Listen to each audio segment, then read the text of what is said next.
अस्सलाम वालेकुम दोस्तों, मैं हूं आपका जावेद इकबाल। आज की वीडियो में हम ट्यूब रोज़ के बल्ब लगाना सीखेंगे। इस वीडियो के आखिर तक आप इतने ट्रेंड हो चुके होंगे कि आप दूसरों को भी सिखा सकेंगे। हमें क्या चाहिए? मिट्टी चाहिए, उसके अंदर डालने के लिए कंपोस्ट चाहिए, हमें चाहिए एक अदद ग्रो बैग और हमें थोड़ी सी इसके अंदर फर्टिलाइज़र डालनी है और ट्यूब रोज़ के बल्ब डालने हैं। तो मैं एक एक करके आपको बताता हूँ। ये हमारी अपनी गार्डन सॉइल है जो इस बकेट के अंदर मौजूद है। ये मेरे पास है जी वर्मी कंपोस्ट। जो मेरी रेसिपी है मिट्टी की, 50% रेतली मिट्टी, ये ऑलरेडी रेतली भालू मिट्टी है। 50% उसके अंदर ऑर्गेनिक मैटर डालना है, चाहे वो ये वर्मी कंपोस्ट हो, चाहे वो ऑर्गेनिक कंपोस्ट हो जो कि किचन और फ्रूट वेस्ट से बनती है, चाहे वो पत्तों की खाद हो। तीनों में से कोई भी चीज़ हो या तीनों मिक्स हो, तो 50% ये, 50% मिट्टी। उसको जब हम करेंगे मिक्स तो ये एक बहुत अच्छी मिट्टी, गुड सॉइल तैयार हो जाएगी। जब गुड सॉइल तैयार होगी तो उसके अंदर 3 खसूसियात होंगी। That will be rich, soft and well draining. यानी कि उसके अंदर न्यूट्रिएंट्स इतने होंगे कि जो भी चीज़ उसके अंदर लगाएंगे उस सीज़न के लिए उसको अच्छा बूस्टर हो जाएगी उसके लिए, यानी कि उसकी अच्छी ग्रोथ स्टार्ट हो जाएगी। बाद में हम खाद ऐड करेंगे जब उसकी ग्रोथ स्टार्ट हो जाएगी, उस वक्त तक काफ़ी है। फिर उसके अंदर जब हम देंगे वो सॉफ्ट होगी, जड़ें अच्छी तरह उसके अंदर ग्रो कर सकती हैं। तीसरे नंबर पे वेल ड्रेनिंग, कि आप देखें कि हम जब इसके अंदर ट्यूब रोज़ लगाएंगे तो उसकी जड़ें नीचे जाएंगी। तो मिट्टी अगर वेल ड्रेनिंग होगी तो पानी नीचे सिम के जाएगा, जज़ब होगा। अगर मिट्टी सख्त होगी तो पानी नीचे नहीं जाएगा। सो गुड सॉइल, उसके अंदर 3 खसूसियात होती हैं, रिच, सॉफ्ट और वेल ड्रेनिंग। तो ये रिच, सॉफ्ट और वेल ड्रेनिंग सॉइल बन जाएगी। ओके, यहाँ तक हो गया। उसके अंदर हम थोड़ी सी डालेंगे ये फ्लावर मिक्स, हरा ऑर्गेनिक की है। ये भी आपको greengardens.pk पे अवेलेबल है, ये भी अवेलेबल है। और ये तीसरी चीज़ जो हमारे पास है वो ट्यूब रोज़ के बल्ब्स हैं, बहुत अर्जा रेट्स के ऊपर आपको greengardens.pk पे अवेलेबल है। तो ये है जी फ्लावर मिक्स, इसको हम काटेंगे और थोड़ा सा, ये जो ग्रो बैग है 10 बाई 11 इंच का है हमारे पास, और ये भी आपको अवेलेबल है greengardens.pk पे। इसके अंदर ये मिक्सचर हम डालेंगे। आपका ज़्यादा टाइम हम वेस्ट नहीं करते, छोटा सा क्लोज़अप मैं बना के साथ ऐड कर दूंगा। मिट्टी तैयार हो जाती है तो बल्ब लगाने की बारी, दोबारा मिलते हैं।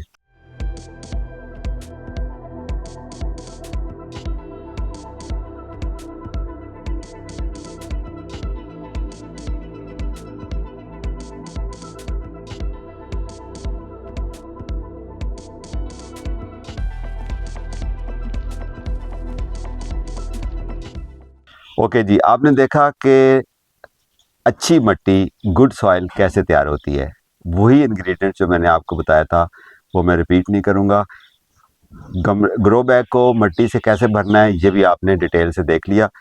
अब जब आप लगाएंगे ट्यूब रोज़ के बल्ब तो आपको greengardens.pk से अगर आप डील 1 करते हैं ऑर्डर, तो ये आपको 25 बल्ब की डील इस तरह से मिलेगी।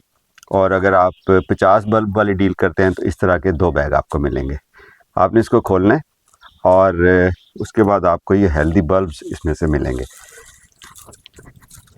जो लोग बिल्कुल मेरी तरह नाड़ी हैं, नए हैं, उनको मैं ये बता दूं कि ये ट्यूब रोज़ है, ये वो फूल होते हैं जो घर में ला के एज ए कट फ्लावर हम घर में रखते हैं वॉस के अंदर पानी डाल के, तो हफ्ता 10 दिन में चलते रहते हैं। हाईली फ्रेगरेंट और बहुत ही इसकी हेवनली फ्रेगरेंस होती है, खूबसूरत उसकी खुशबू होती है।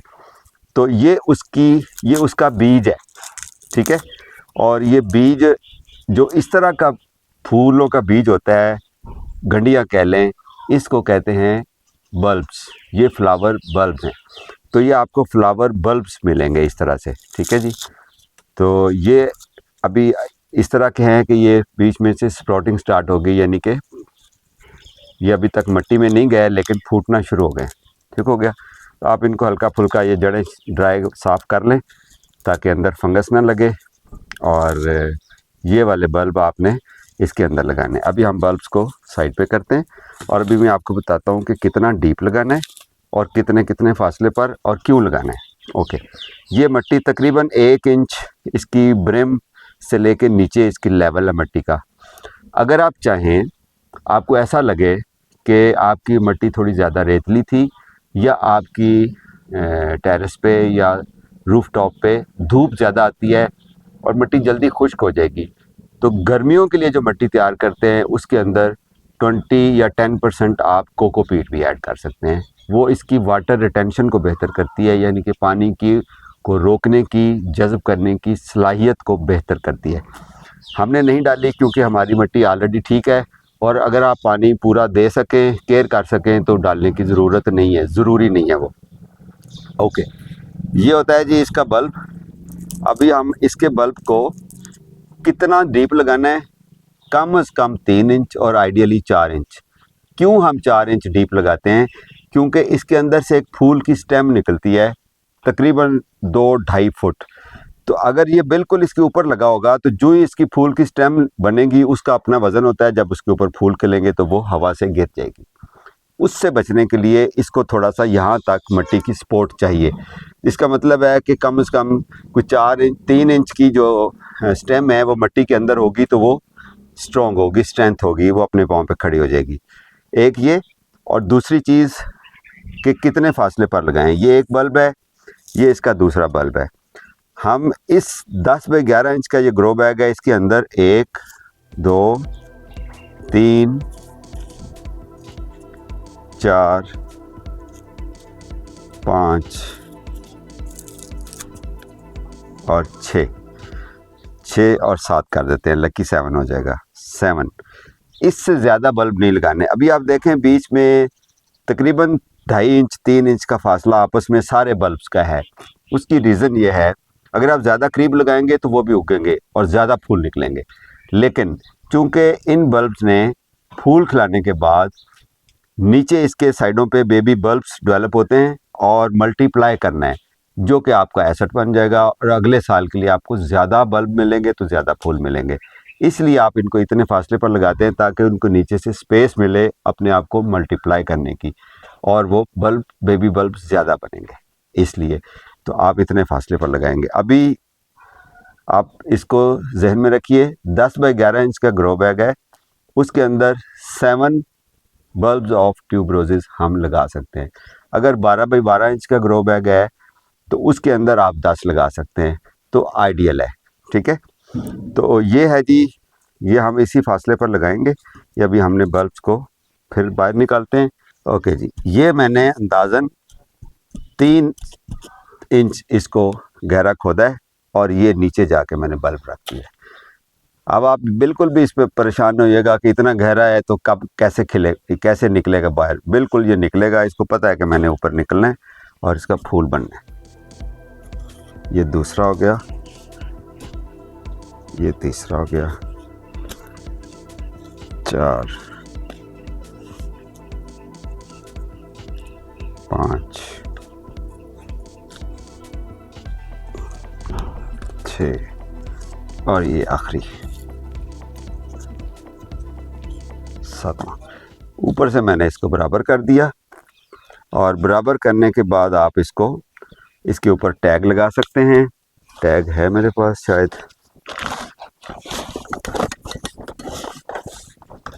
तो प्लांट टैग्स अगर आपके पास नहीं है तो आप ये भी हमसे मंगवा सकते हैं, वाइट कलर में आपको अवेलेबल होंगे। ये वाले प्लांट टैग सिर्फ इस टूल बैग के साथ आते हैं, टूल किट के साथ। तो इसके ऊपर इसका नाम लिखेंगे, ट्यूबरोज। बैक साइड पे लिखेंगे जनाब इसकी डेट, आज की 1 मई 2024, और इसको हम यहाँ पर लगा देंगे। आप देख रहे हैं कि मिट्टी का कलर जो है ना काला काला है, ये इसलिए है कि ये गीली है मिट्टी। ठीक है, और हमने पहले से मिट्टी गीली कर दी थी, बल्कि ये कल बारिश पड़ी है तो उसकी वजह से ये मिट्टी ऑलरेडी गीली हो चुकी है और गीली ही रखनी है। गीली नम मिट्टी है इस वक्त वत्तर में, जिसको सादा ज़बान में कहते हैं। अब हम बल्ब लगा दिए, अब इसको हल्का सा शावर करेंगे ताकि बल्ब और मिट्टी का आपस में कनेक्ट हो जाएं और उसके नीचे जो एयर पॉकेट्स वगैरह हैं वो वहाँ पर मिट्टी चली जाए और एयर पॉकेट्स ना रहें। उसके बाद हम इस ग्रो बैग को डायरेक्ट सनलाइट में रखेंगे, फुल धूप में, जहाँ 6 से 8 घंटे धूप आती है या इससे भी ज़्यादा आती है, यानी कि सुबह से शाम तक अगर आती है तो ज़्यादा अच्छी फ्लावरिंग होगी। क्योंकि जितने भी फल और फूल वाले पौधे होते हैं उनको हम पूरी धूप देते हैं, जितनी ज़्यादा धूप होगी फोटोसिंथेसिस ज़्यादा होगा, फल और फूल ज़्यादा बनेगा।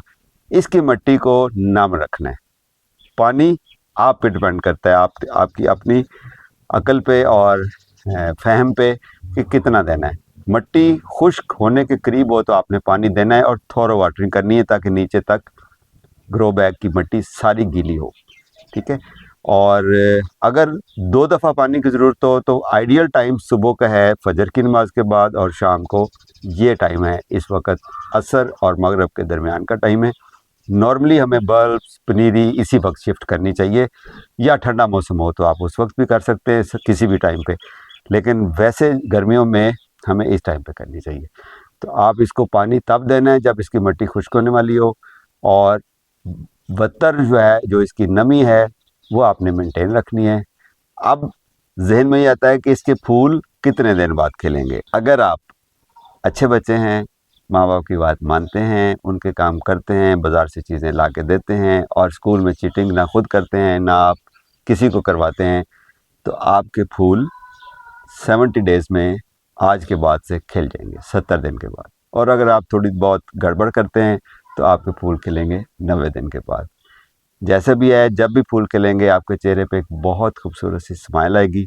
आप उनको काटिए, काट के अंदर वॉज में जाके रखिए, अपनी माँ जी को दीजिए, अपनी बेगम को दीजिए, बच्चों को इन्वॉल्व कीजिए कि काट के लाएं बेटा फूल, घर में रखिए।